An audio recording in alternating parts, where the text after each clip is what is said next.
This episode is brought to you by The Container Store. Yo. Welcome to Hard Pass. I am your host, Jacques Slade. It's the show that just discovered half Sprite, half lemonade is a thing. Okay, 50-piece McNugget with half Sprite, half lemonade. That sounds a lot better than just mixing all of the Slurpees at 7-Eleven and contemplating your life choices afterward. Not that I have ever done anything like that. All right, let's start with some hot takes. Breaking news, Kanye West or whoever is in this mask posted a fit grid pit with Nike socks. Look, I know if LeBron or KD did the same thing with Adidas socks, the internet would explode, but it's yay. We know he'd come back to Nike in a heartbeat if they gave him like 15% of the freedoms he has at Adidas. Now, if he posted New Balance or Curry brand socks, I'd be interested like it was a new Ye album. Speaking of Ye, he's producing a new track called Industry Baby for Lil Nas X, which was teased via a video that mocks the kerfuffle he got into with the Swoosh earlier this year with his customized Air Max 97s. The track and the video are dropping this week, and I'm already setting the percentage likelihood that some Nike or Jordan sneaker is going to be disrespected at about 138%. LeBron James is a billionaire, according to Sportico, making him the first active NBA player to do so. In other news, a Michael Jordan stan is tweeting that MJ did it first and is now worth $2 billion. And in related news, Jordan fans hate the new Space Jam, A New Legacy, The Sky is Blue, except where it's on fire thanks climate change, and now they're frantically figuring out what Jordan's net worth was in 1998 and converting it to US dollars today, because, they just can't be happy they cape for the GOAT. Congratulations to the Milwaukee Bucks on winning their first NBA championship in 50 years after defeating the Phoenix Suns in 6 games. We'll talk about Giannis and the Bucks later on in this show, but I just wanted to put some respect on Chris Paul's name. Yeah, it would have been better if he had made it to the finals when he was younger and, maybe in prime condition, but he got to the mountaintop on his own terms, and that's cool. He also proved that it's the other team in LA that's cursed and not him or Blake Griffin or DeAndre Jordan, and that's really what matters. Yo, new kicks, new boxes. The Container Store is up in their game with the new XL boxes that not only fit your kicks standing up, but depending on what size you wear, you can also get your boxes inside. This is big news for those that rock up to a size 16. Get it? Big news because the boxes are... Anyway, right now they have a sale for 20% off all sizes, XL included, when you buy 3 or more. The sale runs through August 24th, so I'd get on it if I was you. They even offer a payment plan called Afterpay if you're trying to make it happen sooner rather than later. Head over to thecontainerstore.com for more details. An upcoming Atmosphere Women's Air Jordan 1 with shiny pink is on the way, and it's reportedly based on Michael Jordan's love of bubblegum. Should have realized this when they dropped the champagne and cigar colorways of the Air Jordan 6 a while back, but we are now in the let's make sneakers based on things MJ puts in his mouth part of the timeline. Kind of figured we would get a Chaos in the Windy City or a super baggy jeans colorway first, but whatever. I'm gonna call it right now. There will be a sneaker based on this picture of MJ eating pancakes with his mom, noted dunker, Dolores Jordan. And now give it some razzle-dazzle. That's my mom. In other news, the Nike PG5 PlayStation 5 is available now and has been an easy buy for a few weeks, making it the easiest PlayStation-related product you can buy at the moment. And I'm only half kidding when I say that. It's harder to find those Zara PlayStation Kids shoes right now. I bet you didn't even know they existed. Don't worry, they're not great, but they're reselling for above retail because people have a sense of humor. It looks like I'll be moving to Russia soon because it appears they have created a fighter jet that can move twice the speed of light. The new aircraft is smaller than other Russian fighter jets, but can fly at a speed of almost twice the speed of light. So either that was a goof in the script or the TVA is actually in Russia. Man, I wonder what variant Jacques would look like. Before we move on to the next segment, I just want to give a shout out to former Game Informer Big Boss Andy McNamara for the glow up during EA Play this past week. Dude got out of the soul-sucking job of responsible game journalist after 3 decades, and now he's got hosting duties while rocking a dope fit in Union 4s. So, according to CNBC and other mainstream news outlets, Nike could be headed towards a crisis of supply in the coming months. With COVID still raging around the world and honestly here in America as well, so get your jabs if you have it and you're safe to do so, people. 2 factories in Vietnam have shut down because of new outbreaks. Now, you're thinking, well, that's 2 factories, big deal. Nike has factories all around the world. Well, yes, but while that might be true, it turns out Vietnam is very critical to the Nike supply chain. How much exactly? About 50% of their total footwear output comes from Vietnam. No big deal, huh? That sounds like an over-reliance on that region if you ask me, but what would I know about that stuff? The most I ever had to think about resource management was when I played SimCity on the PC. So 50%. Huh. That sounds like a disaster waiting to happen in my eyes. With many parents and kids in the US in back-to-school shopping mode right now, and orders for that season are already in warehouses, it appears that these next few months will not be too much of a problem. However, once we start getting into the holiday season and beyond, it could be slim pickings whether you are looking for a Nike Monarch for your dad's rotation or a pair of Air Jordan 11 Cool Gray Retros for your dad's rotation. What? You can upgrade your dad's rotation, you know. And depending on how long it takes for these factories to get back up to speed, which we'll say right now is not as important as the health and safety of those workers, we could be in a sneaker drought for a long time. I'll be curious to see how much it affects limited products like the Cactus Jack sneakers or Nike SB Dunks, because while they do grab headlines and act as marketing tools for the swoosh, they don't actually affect their bottom line as much as we want to believe. It will certainly affect the general public who might just need a pair of Tailwinds or Team Jordans that are produced in mass quantities. The result? Well, we could be without a heat check for a while. And you know what? That might not be the worst thing in the world. Let's get this straight first. I'm not hoping the train slows down by any means unless it addresses systematic problems that these workers face, of course. But the variety of sneakers that we get on a weekly basis, while overwhelming at times, does allow for people to have unique and diverse collections. Don't let every third post on Complex Sneakers or BR Kicks fool you. There's more to life than dunks and ones. New Balance has been killing it with their collaborations with Jaden Smith, Kawhi Leonard's signature kicks, Saleh Bembury's takes on old school runners, and the rise of classics like the 550. Reebok has a massive collection with Jurassic Park on the way that has some very cool drops that I think people are not giving a closer look. Puma is hitting their stride lately as they begin to drop hints about upcoming signature shoes for LaMelo Ball. Curry Brand has a very good debut and is hopefully taking the next steps to branch out from the Under Armour logo. And Adidas is still Adidas, with their Yeezys, Ultra Boosts, and Superstars made out of Legos. If Nike and Jordan Brand have to go away for a while, or at least slow to a crawl that makes it harder to get their sneakers, it's time a lot of us take a look in the mirror at our feet. Or just look at our feet. You don't really need a mirror, really. Just consider what else is out there. Or better yet, why don't we wear the things that we have in our closets and display for a change? Not to pick on Complex Sneakers and BR Kicks Instagram feed again, but the other thing that I find uncool about all these walls of ones and dunks is that they are all dead stock. Like, what the hell is the point if you're not going to wear them? Showing them off is cool, and I'm sure you all paid a ton of money to have them stored in what I'm assuming is a nicely air-conditioned room with plenty of fancy mood lighting, but can you tell me a story in those shoes? And no, I don't want to hear the story of you trying to get them because we all have those. I want to hear the memories that you had while wearing them. Like the pictures and videos of dudes removing their J's to propose to their significant other is funny and all, but at least they were actually wearing them. Who are you impressing by breaking out the 2010 South Beach LeBron 8s, especially when the retro just came out? And no, you claiming that the 2010s has better quality and blah, blah, blah doesn't mean anything to me. Like, did you wear them to prom? Did you play hoops in them? Did you share a moment with your dad at the barbecue or buy a pair in GS size so you could take those silly pictures with your kids wearing the same thing? Like, show me a sneaker room full of worn kicks and I will be infinitely more interested than a room of dead stock heat. Sneakers aren't the only part of the culture that will be going through this anticipated shortage.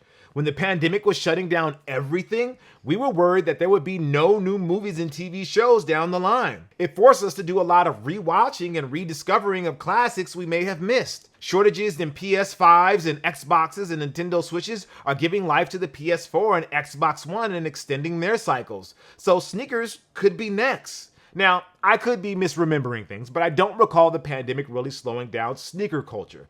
Yeah, we didn't have as many gatherings in public, but people still found ways to get creative with sneakers. Whether it was posting tips and tricks on TikTok and discovering how to get creases out of your ones for the 73rd time on Complex Sneakers or BR Kicks, we were never really short for content. And if this Nike and Jordan sneaker drought does happen over the holidays and, well, maybe into next year, we could be in the same place we were last year. But this time, instead of making up memes, we need more videos of people just wearing their kicks. Co-writer celebrated his birthday last weekend and he managed to wear 5 pairs of sneakers for the first time.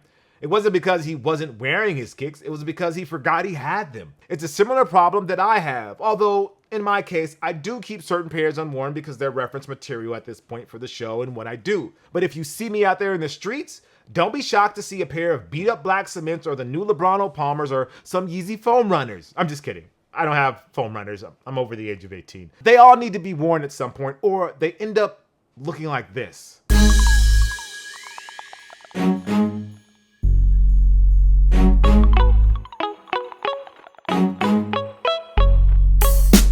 Now that's a gimmick I would not mind seeing over and over. Who cares about creases when your sneakers can crumble into flakes? I would pay for an OnlyFans of somebody doing an ASMR version of that. Don't kink shame me, people. That's not what we do here at Hard Pass. Yo, it's the Heat Check, where we bring you everything that's dropping this week. Let's start things off with sneakers that have been widely reported to be dropping in July, and since it's the end of the month, we'll do a quick drop dump here so, you can get them out of the way. Drop dump sounds like an alternate universe name for the Heat Check, or something a baby does that you actually have to clean up after. Either one, really. We have the Adidas Yeezy Foam Runner MX Cream Clay, the Yeezy Foam Runner Aqua, the women's Nike Dunk High Black White on the 27th for $110, the Nike Dunk Low Yellow Strikes on the 30th for $110. We have the Nike Dunk Low Purple Pulse on the 30th for $110, the Nike Dunk Low Light Soft Pink on the 31st for $100. All right. Now that we have the gentrification sneakers, aka the Dunks, and the Yeezys are out of the way, let's get on to the good stuff. We have the RLE New Balance 550 on the 26th. Now this is for the global release of the RLE 550 collab, which at first glance you wouldn't even think is a collab since it doesn't do crazy color blocking or obscene branding.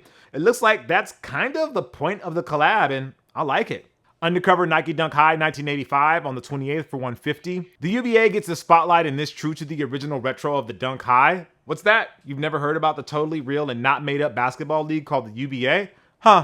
Guess you're just not up on game. Either that or you didn't read the description on Sneakers app like I did. Fragment Design Travis Scott Air Jordan 1, the 29th for $200. Nothing else really needs to be said about these other than I pray to sneaker guys that you're successful trying to buy these. It's not going to be easy. It's going to be expensive at retail or resale. And even though you're going to experience an adrenaline rush if you do get them, you're going to realize that the chase to get them and the moment you unbox them is going to be the peak of your experience. It's all downhill after that. Man, that was a downer. Co-writer is in his feelings today. Nike Air Force One Drew League on the 30th for $110. So last year there was the Drew League Air Force One in all white with a stitched on logo. They got criticized for being too simple. But now here comes the sequel that's got a little more color, and for some reason it feels less organic and more forced. Why are we having an existential crisis in this week's Heat Check? We have the Ambush Nike Dunk High Flash Lime on the 30th for $180. Won by LeBron James last week. I wonder how he would feel if a Nike rep delivered the sneaker to him and before handing him the sneakers, they just dropped the box on the floor and jumped up and down and crushed it. Yeah, I still think that stunt a few weeks ago was silly as hell. We have the PG5 multicolor on the 30th for $110. No one cares. If you can't sell PlayStation collabs, it might be time to reconsider things with the OG Pandemic P Nike. We have the Lego Adidas Superstar on the 30th for $140. A few weeks ago, we got the endlessly clever Adidas Superstar that you can make with Legos. The problem with those is that you couldn't wear them. This release makes up for that with a pair that you can actually wear with Lego pieces attached. I wonder how hard it would be to attach pieces onto the shoe and make sure they don't fall off when you're walking. We have the Reebok Question Team USA on the 31st for $140. People love to trash the 2004 Team USA basketball squad that ended up winning bronze, but one player that I think handled the pressure and the disappointment well was Allen Iverson. He did everything that he was asked of him, and it just wasn't enough. It's a bummer that this sneaker that pays homage to that time isn't also celebrating a gold medal, but it's still a dope colorway that I think will age well. And then the pick of the week is the Para Nike SB Dunk Low on the 31st for $110. When artist Piet Para was assigned to design Nike's uniform for skateboarding's debut in the Olympics, the sneaker you see right now was not part of the plan. The delay due to the pandemic allowed them time to bring this sneaker to life, and now it's probably the most anticipated Olympic-themed sneaker of the entire Summer Games. Was it worth it? Of course not, but the shoes are very cool and will probably be on the short list of best sneakers of 2021 when it's all said and done. And now for a heat check on the Fragment Travis Scott Air Jordan 1 and the recently leaked Drake certified Loverboy Nike Air Force 1. Let's start with Fragment and Travis. Okay, I don't get it. I get it, but I don't get it at the same time. I get why this monumental collaboration matters between Fragment Design, a longtime partner who has worked on many legendary silhouettes spanning Nike, Jordan, and Converse, and Travis Scott, arguably the most valuable cosign in the culture today. I do. I honestly do. You pair those names together and plaster their signature flourishes like reverse swooshes and lightning bolts onto one of the most hyped sneakers at the moment, and you're guaranteed to have grown-ass men and grown-ass women and kid-ass kids doing push-ups or TikTok dances or other embarrassing and locally demeaning to get a pair. By the way, here's a free TikTok idea for anybody out there that has all three already. Hold up the Cactus Jacks and the Fragments, do an original dance that you didn't steal from somebody else, smash the two shoes together, and with the magic of editing, ta-da, out comes the new Fragment and Travis ones. That's basically what this is. Well, at least the low version is that, because the high that's dropping this week, my problem with the collab has nothing to do with the hype or what I predict the resale price would be or who gets more credit. Like, the craftsmanship appears to be top-notch and might actually justify its higher price point. Nah, that's a lie. My brain would never comprehend or understand or want to understand why a pair of ones costs $200 at retail. But again, it's not that. It's the color blocking. It just looks wrong and discombobulated and kind of incomplete. It's as if they were going over how the shoe was going to be color blocked in the meeting and they just stopped midway through the process. They could have replicated the original Fragment 1's color blocking, which you see on the low version of the collaboration and the version that I prefer. The lateral side belongs to Travis with his yellowed reverse swoosh, while the medial side is a very clean and pristine Fragment 1 low. Now, is it possible that this new color blocking on the high could grow on me, especially if Jordan Brand decide that's the future and they release new colorways in the style so that people who couldn't get the collab will have a consolation prize? It's possible, but right now, I'm just not feeling it. Meanwhile, after getting very quick glances at the Nocta Nike Hot Step Air Terra for the last few months, the rumored Air Force One has emerged as well, and man, it's an Air Force One, all right. It's an all-white Air Force One with the iconic air on the midsole, swapped out for the phrase "Love You Forever" in cursive, and hearts replaced the stars that are found on the shoe's toe. The materials on the upper are probably better than the $90 pairs you can buy at the mall, but most of the changes can be found on the tooling, and that's fine, I guess. At this point, it appears that simple is the point of Drake's Nocta partnership with Nike. I'm not saying it's not great. Matter of fact, I appreciate the subtle changes better than Virgil just rewriting air on the midsole again with a Sharpie. But you have to have an eagle eye to notice the switch from stars to hearts. It just feels like there should be more there. But I guess I shouldn't be too surprised after all. It's not unlike what we saw with the OVO Air Jordan collabs, which were mostly basic colorways with added touches to make them fancy and premium and deserving of hype. Remember the Air Jordan 4 Raptor that dropped a few years ago that also got an OVO version that is basically the same shoe but with Drake's signature? Yeah, like that. Funny enough, that there's very little difference in average resale prices between those two. Now, I doubt that will be the case between a plain old Air Force One and this certified leverboard pair that I'm sure we'll see Drizzy rock at a Sierra Canyon game sooner rather than later. Air Force Ones could be on the verge of having another moment between this pair and the upcoming Louis Vuitton and Nike drops in 2022. So, despite not being the most visually stunning pair at first glance, I think this is going to be huge whenever Nike decides to release them, which, you know, depending on how serious the stories of the production delays are. It could be any time between now and like 2024, who knows? So I'm going to give the Fragment Travis Air Jordan 1 High 5 ad-libs out of 10 lightning bolts, while the certified lover boy Air Force One gets, you know, let's say 6 sad verses out of 10 features with rappers that I've never heard of.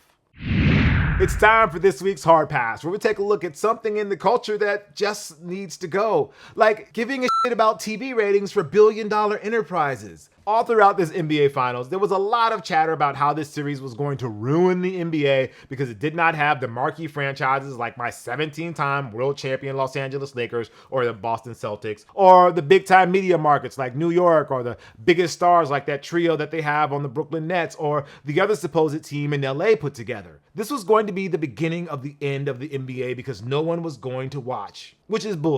Yes, the Phoenix Suns and the Milwaukee Bucks didn't have the cities that the media loves to fly to when the finals are on, and they don't have the pedigree of the Lakers or the Celtics, but you know what they had? One of the league's most recognizable and sympathetic figures in Chris Paul. A guy who is in every third commercial of the finals like they were telling you how to get the creases off of your dunks and ones. Yes, I realize Chris isn't sympathetic if you've ever watched him flop or complain about a call or punch somebody in the balls, but just go with me on this one. They also had Giannis Antetokounmpo, a 2-time MVP and Defensive Player of the Year, who once said, "God bless America," because he discovered smoothies. There's Devin Booker, who some were comparing to the late Kobe Bryant.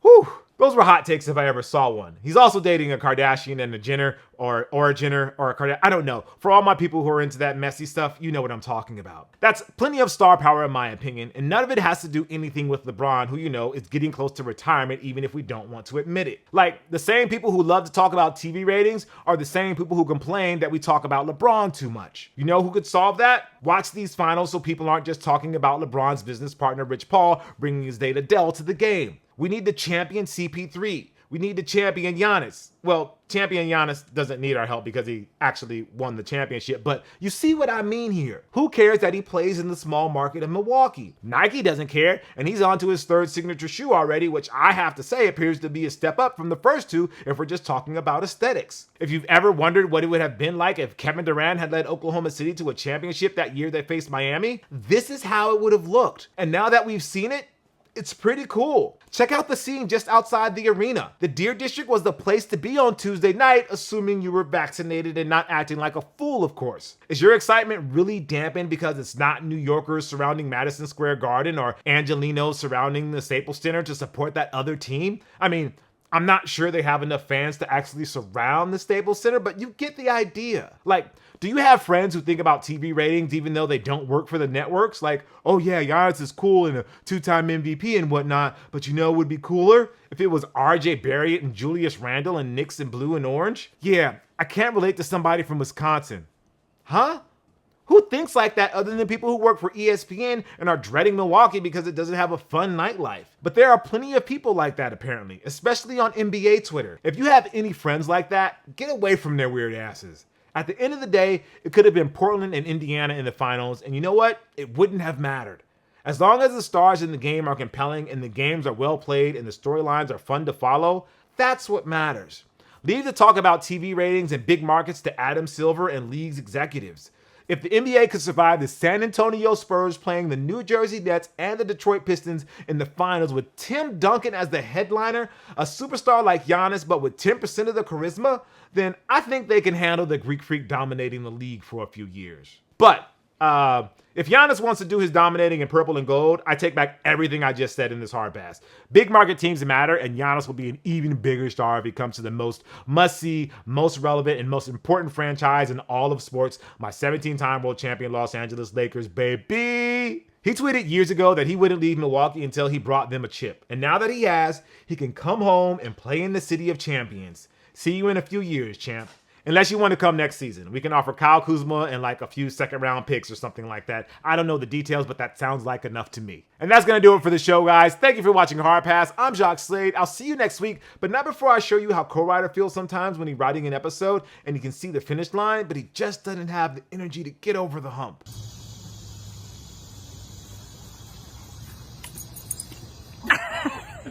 I'll see you next week. Peace.